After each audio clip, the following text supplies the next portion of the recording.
I'm 74 years old, and I need to tell you something that might upset you. For 48 years of my life, I woke up every morning next to someone I didn't love. 48 years. That's longer than most of you have been alive. And I stayed. I stayed because I thought that's what good women do. I stayed because I was afraid. I stayed because everyone told me that love was a choice, that marriage was work, that feelings fade and commitment remains. They were wrong, and I was a fool for believing them. Something happened 2 years ago that finally woke me up. Something that made me realize I had wasted nearly 5 decades of my life pretending, performing, disappearing into a role that was never meant for me. I'm not telling you this for sympathy. I don't want your pity. I'm telling you this because right now, somewhere, there's a 32-year-old woman lying awake next to someone she doesn't love. There's a 45-year-old man wondering if this emptiness is all there is. There's someone reading this who knows deep in their gut that they're settling, and they're telling themselves the same lies I told myself. It's not that bad. Maybe it will get better. At least I'm not alone. Let me save you 48 years of regret. It doesn't get better. And being with the wrong person is the loneliest kind of alone there is. I'm 74. I have maybe 10, 15 years left if I'm lucky. And I'm only now learning what it means to actually live, to wake up without that weight on my chest, to go to sleep without rehearsing tomorrow's performance. What I'm about to share with you isn't comfortable. It's not pretty, but it's the truth, and it's the truth I wish someone had shaken into me when I was 26 years old, standing at that altar, knowing that I was making the wrong choice. But I smiled anyway, and I kept smiling for 48 years. 2 years ago, when I was 72, I had what doctors call a transient ischemic attack. A mini stroke, they said. Nothing too serious. A warning shot. I was in the kitchen making dinner, the same dinner I'd made every Tuesday for decades. Roasted chicken, mashed potatoes, green beans from a can because Harold didn't like fresh vegetables. The room started tilting. My left hand went numb.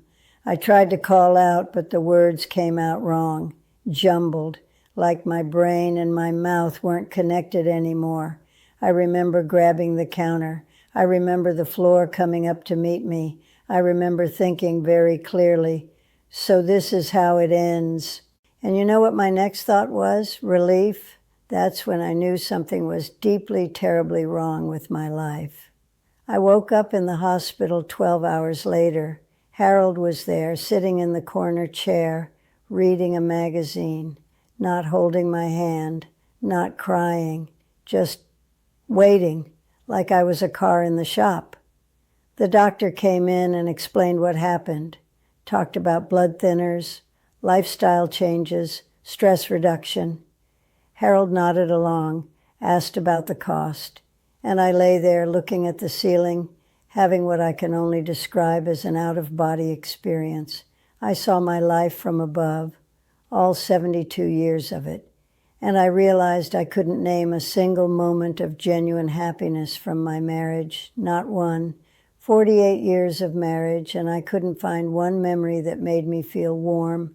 I could find moments of relief when an argument ended, when a trip was canceled, when he fell asleep early. But happiness, real, deep, soul-filling happiness, nothing. The nurse came in to check my vitals. Sweet woman, probably in her 50s. She looked at me and said, "You're lucky, honey. You get a second chance." I started crying, not because I was grateful to be alive, because I realized I hadn't been alive for 48 years. I had been surviving, existing, going through motions, playing a part in a play I never auditioned for, and lying in that hospital bed with my husband reading about golf in the corner. I asked myself a question I'd been avoiding my entire adult life. When was the last time you felt like yourself? The answer came immediately, before him, before the wedding, before I became Harold's wife and stopped being Margaret. I was 25 the last time I felt like myself, 47 years ago. That realization hit harder than the stroke. Let me tell you how it started, how I ended up spending 48 years with a man I didn't love. I met Harold when I was 24. He was stable, dependable, had a good job at the bank. My mother adored him. My father approved. Everyone said he was a catch. Did I feel butterflies? No. Did my heart race when he walked in the room? No. Did I imagine growing old with him, sharing dreams, building a life full of laughter and passion? No, but I thought those things were fairy tales, childish fantasies. I thought real love was practical, sensible. I thought the butterflies would come later. They never came. We got engaged after 18 months. I remember standing in front of the mirror in my wedding dress, looking at myself and thinking, you can still leave. But I didn't, because what would people think? Because the invitations were already sent? Because I was 26 and terrified that if I said no to Harold, no one else would ask. So I said yes, and I kept saying yes for 48 years. Yes to a house I didn't choose. Yes to a life that didn't fit. Yes to swallowing every opinion that might cause conflict. Yes to becoming smaller and smaller until I practically disappeared. I thought, when we have children, then I'll feel fulfilled. We had 2 beautiful children. I loved them fiercely. But the marriage, still empty. So I waited. I thought, when the kids are older, things will be different. The kids grew up. Things weren't different. So I waited. I thought, when Harold retires, we'll have time to reconnect. Harold retired. We had nothing to say to each other, so I waited. I was always waiting, waiting for the marriage to become what everyone told me it should be, waiting for the love to appear, waiting for the happiness I saw in movies and read about in books, waiting. Do you know what waiting gets you? Old. Waiting gets you old. Here's what nobody tells you. While you're waiting for life to begin, life is happening. The years are passing, your youth is evaporating, and one day you wake up and you're 72 years old in a hospital bed, and you realize you've been waiting for something that was never coming. I had the house in the nice neighborhood with the nice lawn, Harold mowed every Saturday. I had the children, raised them, loved them, watch them build their own lives. I had the routine, the stability, the predictability everyone told me was the foundation of a good life. But I didn't have me. Somewhere along the way, I had traded myself for security. I had exchanged my authentic self for approval. I had given away pieces of my soul to keep the peace. And after 48 years, there was nothing left. I looked in the mirror and saw a stranger, a woman I didn't recognize, a woman who had spent nearly 5 decades playing a role, wearing a mask, performing a life she never wanted. That woman had my face, my body, my gray hair, but she wasn't me. The real me had disappeared in 1976. Let me tell you about the lies that kept me trapped for 48 years, the lies that might be trapping you right now. Lie number 1, love is a choice. People love saying this. Love is a choice you make every day. And there's some truth in it. Long-term love requires commitment, effort, dedication. But here's what they don't tell you. That only works if there's real love to begin with. You can't choose your way into loving someone you were never meant to be with. You can choose to stay, you can choose to be kind, you can choose to go through the motions, but you cannot choose to feel what isn't there. I chose Harold every day for 48 years. I chose to cook his meals. I chose to wash his clothes. I chose to sleep beside him, go to parties with him, build a life with him, but I never loved him. And no amount of choosing changed that. Lie number 2, marriage is hard work. Yes, marriage requires effort, but it shouldn't feel like a prison sentence. I confused hard work with suffering. I thought the fact that every day felt like a struggle meant I was doing it right. I was putting in the work. I was being a good wife. No, marriage is hard work the way training for a marathon is hard work. It's challenging, but it should also be fulfilling. It should make you stronger. It should be building towards something beautiful. My marriage was hard work the way pushing a boulder up a hill is hard work. Endless, pointless, Sisyphean, and I was too trapped in the lie to see the difference. Lie number 3, you made your bed, now lie in it. My mother said this to me when I tried to confide in her. Year 7, I told her I was unhappy. I told her I felt like I was dying inside. And she looked at me and said, you made your bed, Margaret, now lie in it. So I did for 41 more years, because that's what good women did. Good women didn't complain. Good women didn't leave. Good women sacrificed their happiness for their families, their reputations, their vows. I was a very good woman, and I was absolutely miserable. Lie number 4, at least you're not alone. Do you want to know the loneliest I've ever felt in my life? It wasn't when I was single.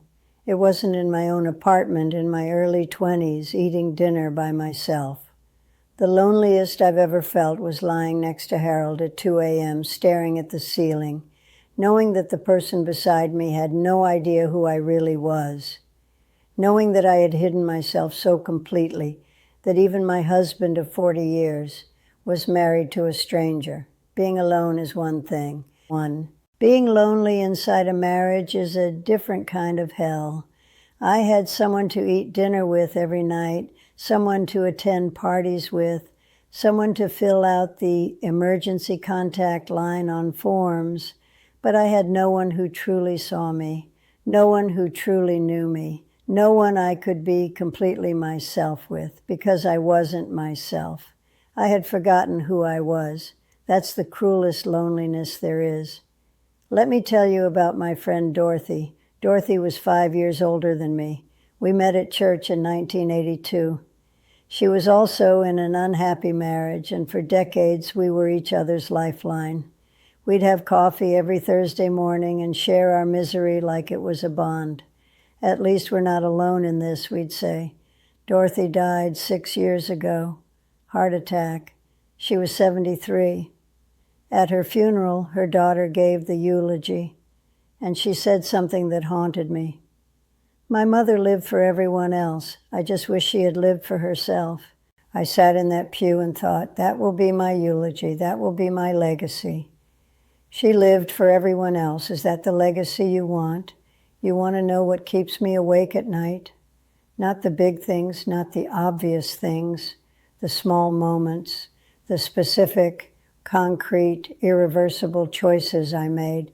Let me tell you about them. The trip to Paris I never took. When I was 34, my college roommate invited me to go to Paris with her. 2 weeks, just the two of us, like the old days when we used to dream about seeing the world. I wanted to go so badly I could taste it. I had never been to Europe. I had never been anywhere, really. Harold didn't like to travel. But Harold said it was impractical, too expensive, too long to be away from the kids. What would people think, a married woman gallivanting off to Paris? So I said no. My friend went without me. She sent postcards, the Eiffel Tower, the Louvre, cafes on cobblestone streets.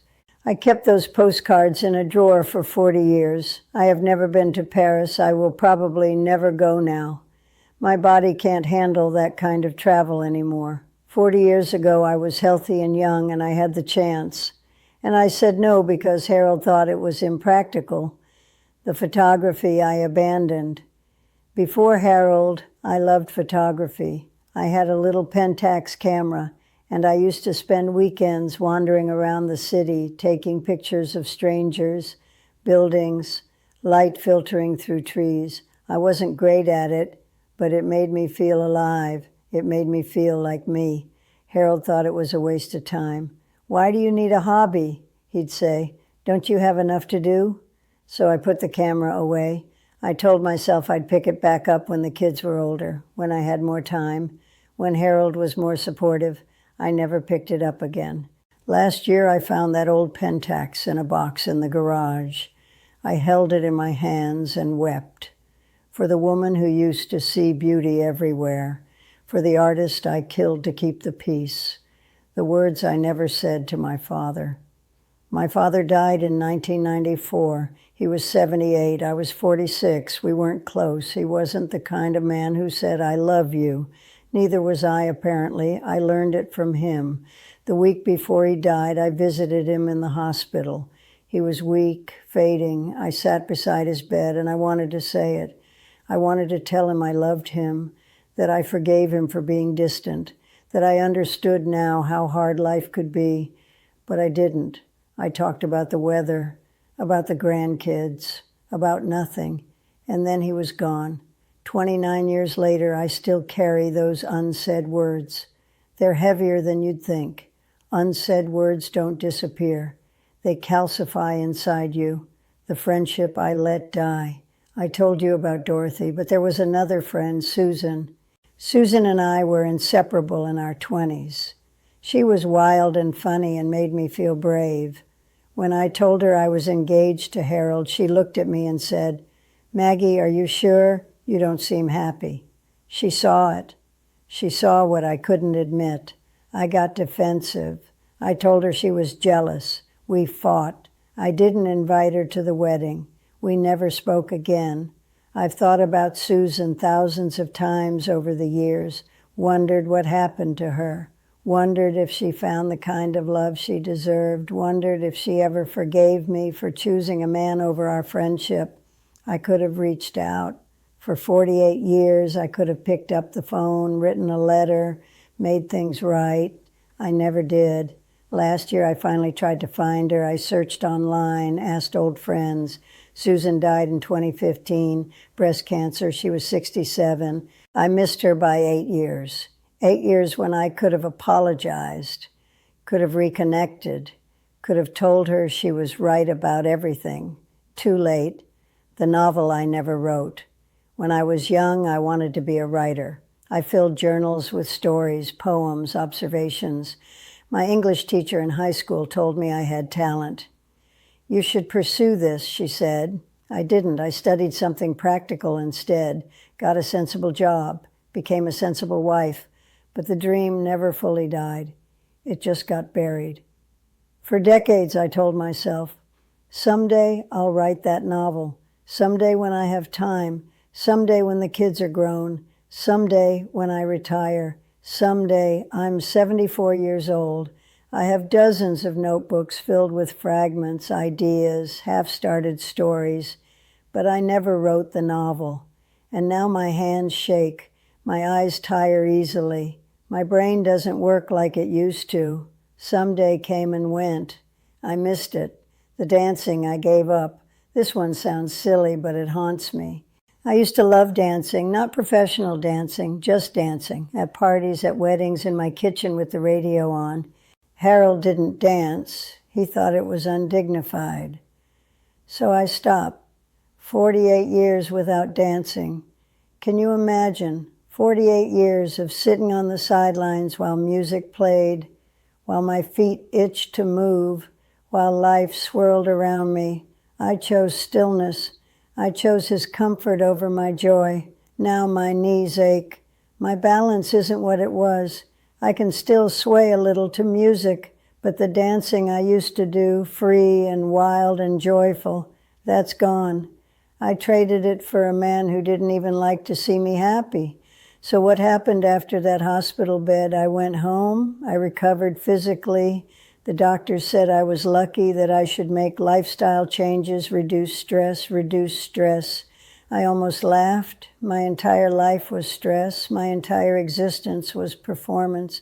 How do you reduce that? For 2 months, nothing changed. I went back to the routine, cooking dinner, sitting in silence, going through the motions. But something was different inside me. That question wouldn't leave me alone. When was the last time you felt like yourself? It kept echoing. while I was washing dishes, while I was lying awake at night, while I was sitting across from Harold, watching him read the newspaper without speaking to me. And then one morning I woke up and I knew I couldn't do this anymore. I was 72 years old. I had maybe 15 years left, maybe 10, maybe 5. Nobody knows. And I refused to spend whatever time I had left disappearing. I told Harold I wanted a divorce. He looked at me like I had lost my mind. At our age, he said, what will people think? What will people think? The question that had governed my entire life. And for the first time, I had an answer. I don't care. The divorce took 8 months. It was ugly at times. Our children were confused, hurt, angry. They didn't understand how their mother could leave after 48 years. I didn't have the words to explain it then. But here's what I know now. I wasn't leaving Harold. I was returning to myself. I moved into a small apartment downtown, 600 square feet, nothing fancy. It's the happiest I've ever been. I wake up when I want. I eat what I want. I spend my days however I choose. Last month I bought a new camera, digital this time. I've been learning how to use it, taking pictures of the park near my apartment, of strangers on benches, of light filtering through trees. I'm not good at it. I'm rusty and old and my hands shake sometimes. But it makes me feel alive. It makes me feel like me. I started writing too. Not a novel. I don't have time for that now. But essays, reflections, things I wish I had said 40 years ago. I took a dance class last month, ballroom. I was the oldest person there by 20 years. My knees hurt the whole time, but I danced. For the first time in 48 years, I danced. I'm 74 years old. I've been living for myself for 2 years. 2 years out of 74. Do you know what that means? It means I spent 97% of my life performing, pretending, disappearing.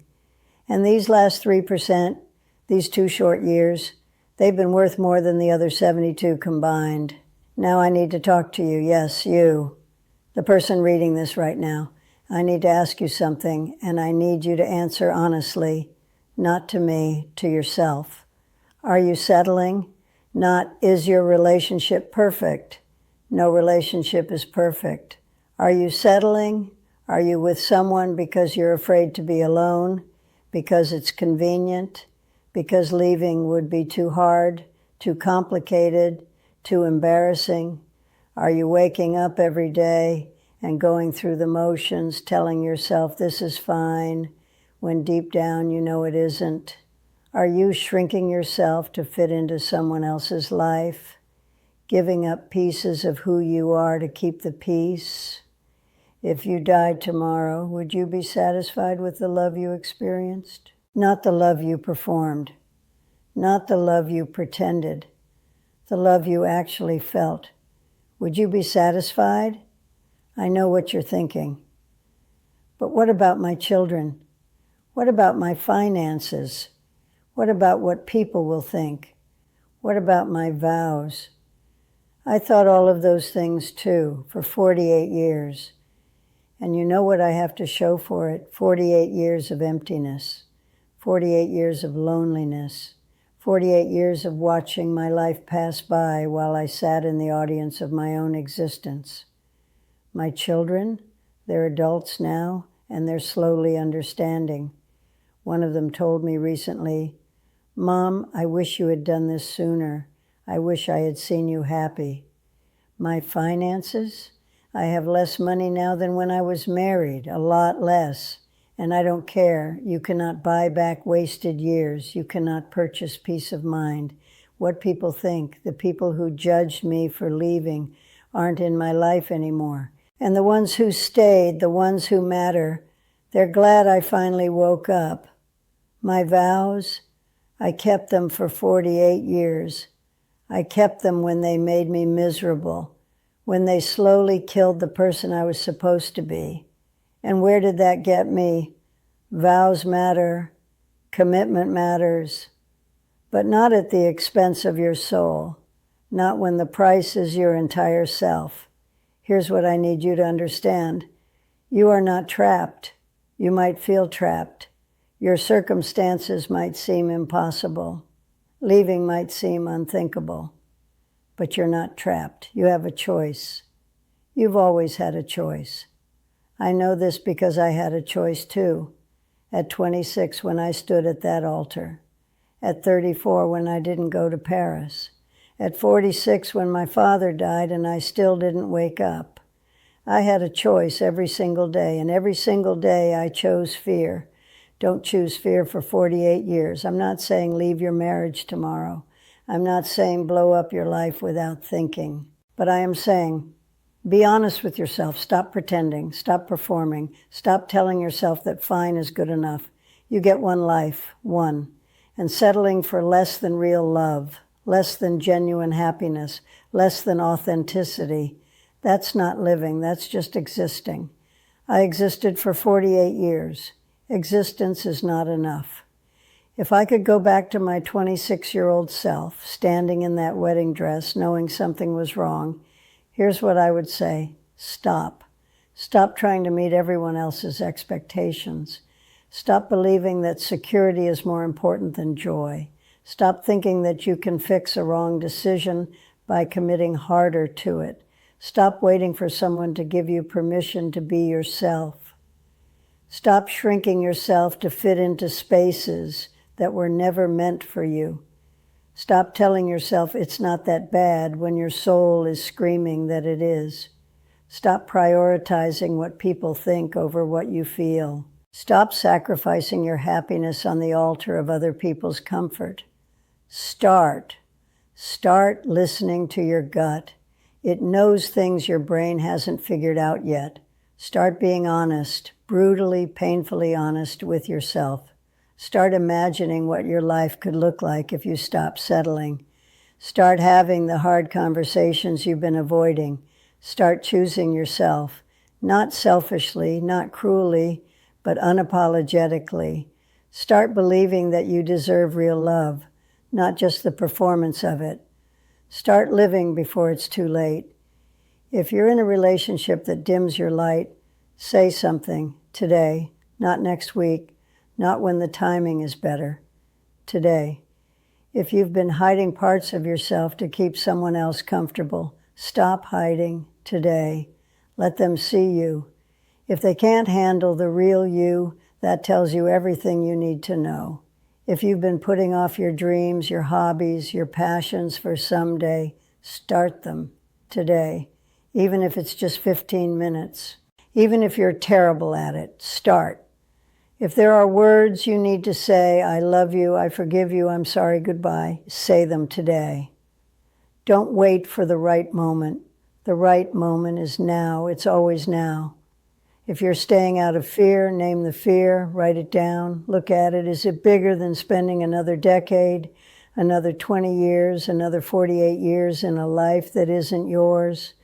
I wasted 48 years because I was afraid of being alone, afraid of judgment, afraid of the unknown. And you know what? The unknown would have been better. Anything would have been better than slow suffocation. Don't let fear steal your life. You can be kind and still have boundaries. You can be loving and still choose yourself. You can be a good person and still refuse to disappear. These things are not mutually exclusive.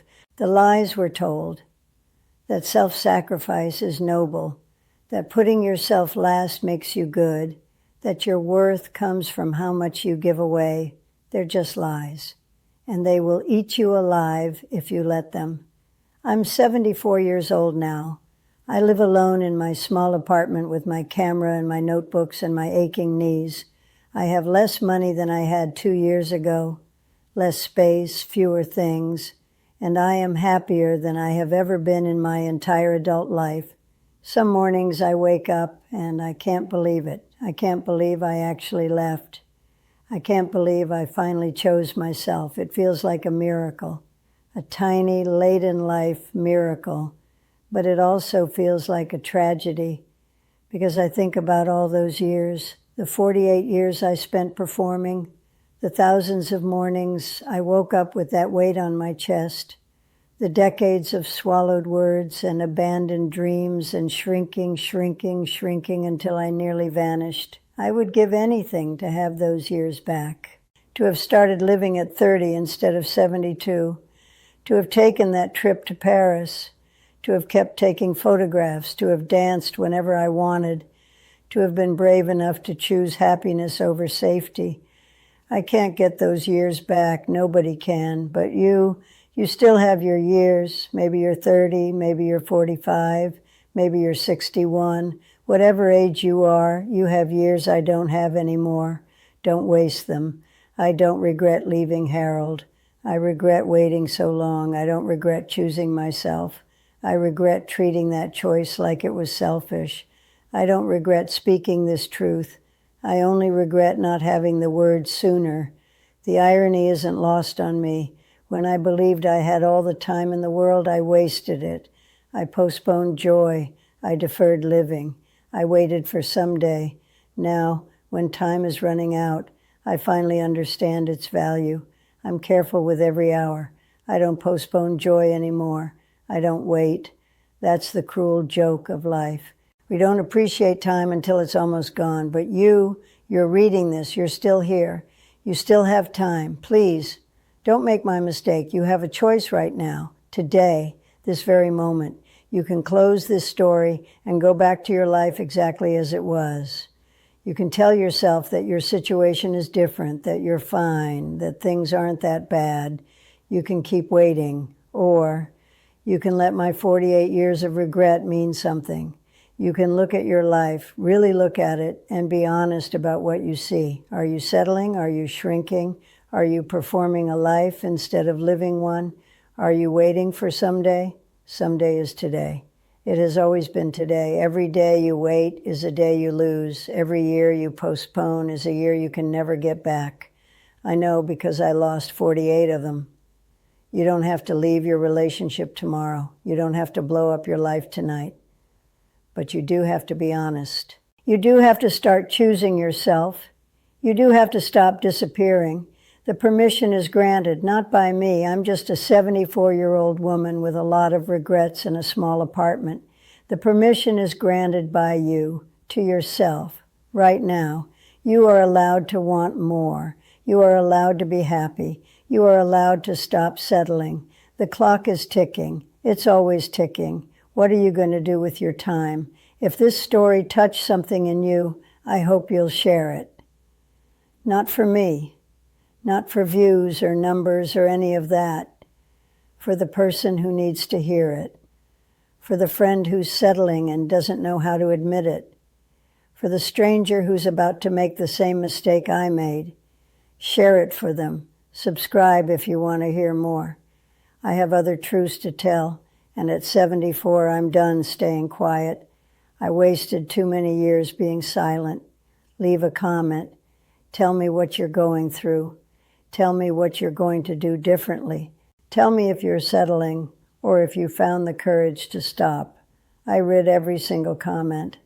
At my age, connection matters, community matters. Knowing that my 48 years of regret might help even one person, that matters. Thank you for being here. Thank you for listening. Your time is precious, more precious than you know. Don't waste it like I did.